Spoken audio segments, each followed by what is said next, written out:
Assalamualaikum warahmatullahi wabarakatuh. Izin memperkenalkan diri. Nama saya Elisa Tisha Nugraha dengan NPM 2417051018. Di sini saya akan menjelaskan tentang Hemming Code yang merupakan studi kasus pada mata kuliah Teori Bahasa dan Otomata. Nah, pertama-tama di sini saya bahas dulu apa itu Hemming Code. Nah, Hemming Code itu adalah kode deteksi dan koreksi error yang digunakan dalam sistem komunikasi atau penyimpanan data. Nah, dengan adanya Hemming Code ini, jika satu bit yang rusak, nah misalnya kayak bit berubah nih, misal satu bit itu berubah dari nol menjadi satu atau satu menjadi nol, dengan Hemming Code ini, sistem tuh bisa mendeteksi letak errornya dan memperbaiki secara otomatis, tanpa harus meminta pengiriman data ulang. Gitu. Jadi, menggunakan Hemming Code ini lebih efisien. Kenapa? Karena ketika terjadi satu bit rusak, itu kita dapat mendeteksi errornya dan mendeteksi letaknya dan dapat memperbaikinya secara otomatis. Nah, mungkin di sini saya akan menjelaskan contohnya yaitu Hemming Code 7. Nah, di sini ada 15 bit. Pertama ada Hemming Code yang 15 bit, 9 bit dan 7 bit. Ini contohnya kayak misalnya kita menggunakan yang 7 bit. 7 bit itu terdiri dari 4 bit data dan 3 bitnya variety. Kalau misalnya yang 15 itu kita menggunakan 11 bit data dan 4-nya itu bit parity. Nah, pada bit parity itu sendiri ada rumusnya yaitu adalah 2 pangkat n-1, yang dimana untuk P1 itu adalah n-nya diubah aja menjadi 1, 2, 3, 4 ini menyesuaikan dengan P-nya, lalu menghasilkan ini. Misal kayak P1 sama dengan 2 pangkat 1-1, berarti 2 pangkat 0 adalah 1. Begitupun selanjutnya hingga 2 pangkat 3 yaitu menghasilkan 8. Nah, di sini saya ada contoh soal yaitu terdapat 11 bit. Kita dapat itu 1, 2, 3, 4, 5, 6, 7, 8, 9, 10, 11 bit. Jadi data bit ini terdapat 11 bit untuk datanya. Dan untuk paritinya itu kita menggunakan 4 bit, yaitu adalah P1, P2, P3, P4. Nah, untuk mengisi pada kolom ini, kita menyesuaikan dengan hasilnya. Untuk pariti 1 itu kan ada di kolom 1, maka kita tulis di sini adalah P1. Selanjutnya P2 ada di kolom 2, maka kita lanjutkan P2. Lalu untuk P3 itu ada di kolom 4, jadi di sini lah P3. Dan untuk P4 itu ada di kolom 8, jadi di sini. Nah, di sini saya beri warna agar memudahkan membedakan gitu, yang mana parity, mana yang data bit. Selanjutnya yang kosong-kosong ini kita isi dengan data bit ini. Kita inisialisasi aja menjadi D.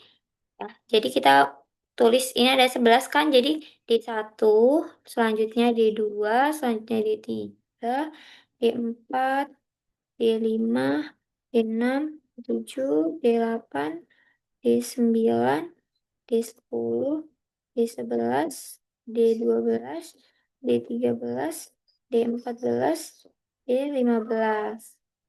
Eh, D11, maaf.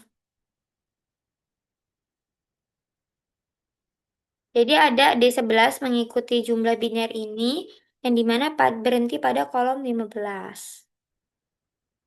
Baik, selanjutnya untuk mengisi nilai-nilai ini, untuk yang parity ini belum kita ketahui. Jadi kita kasih tanda tanya terlebih dahulu. Nah, untuk yang DD ini merupakan data bit atau biner, itu kita hitung, kita isi atau kita masukkan ke dalam kolom ini sesuai dengan yang ada di sini. Jadi ini mulai dari 1, lalu selanjutnya 0, lalu satu lagi, lalu 0, lalu 1, lalu 1, lalu 0, lalu 0 lagi, 1, 1, dan 0. Tuh, nah, sudah terisi semua. Langkah selanjutnya, bagaimana sih cara kita mengisi nilai atau menentukan nilai dari pariti atau paritas 1, 2, 3 dan 4 ini? Contohnya adalah ini. Sini saya telah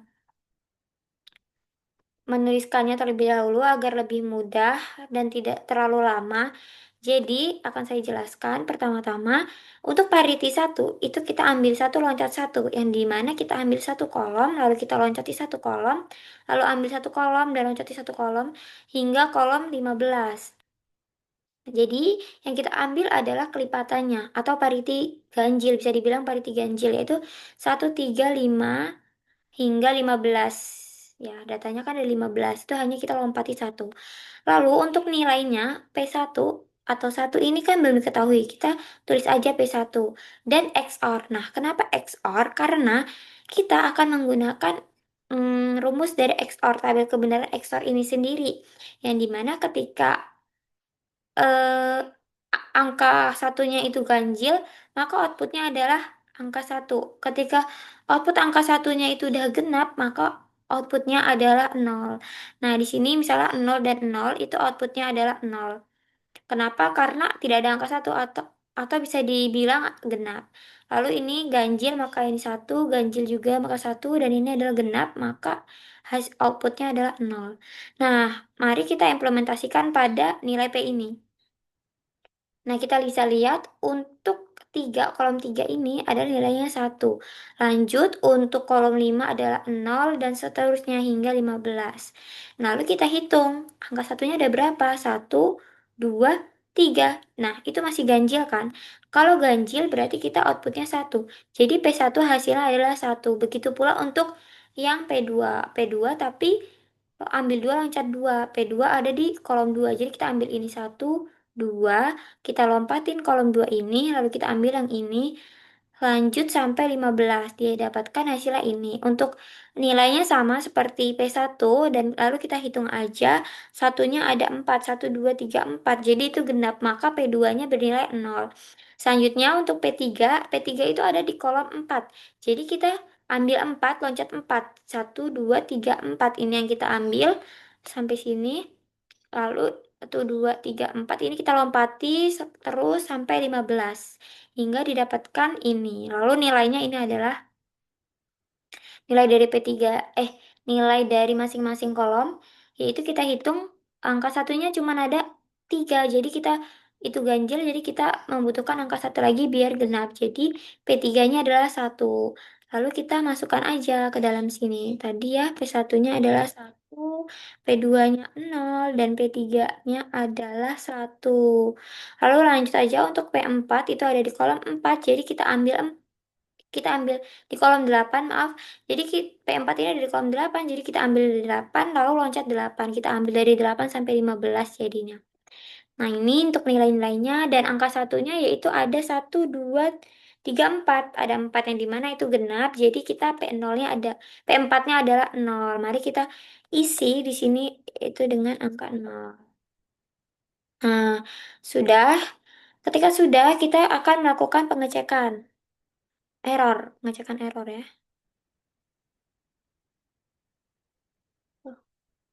Akan melakukan pengecekan error.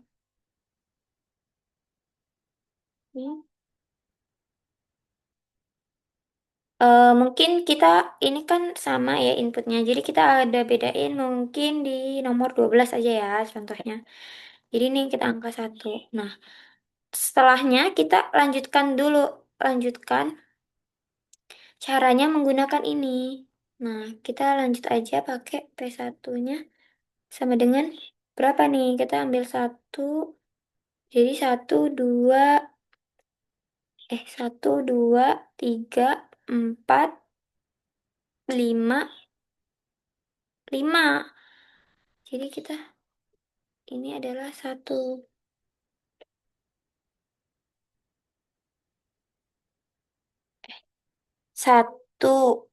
dua, tiga, empat. Empat ya, ternyata empat. Jadi empat berarti nol ya hasilnya kayak gini. Caranya kayak gini kok. Tapi ini biar cepet aja. P2-nya satu,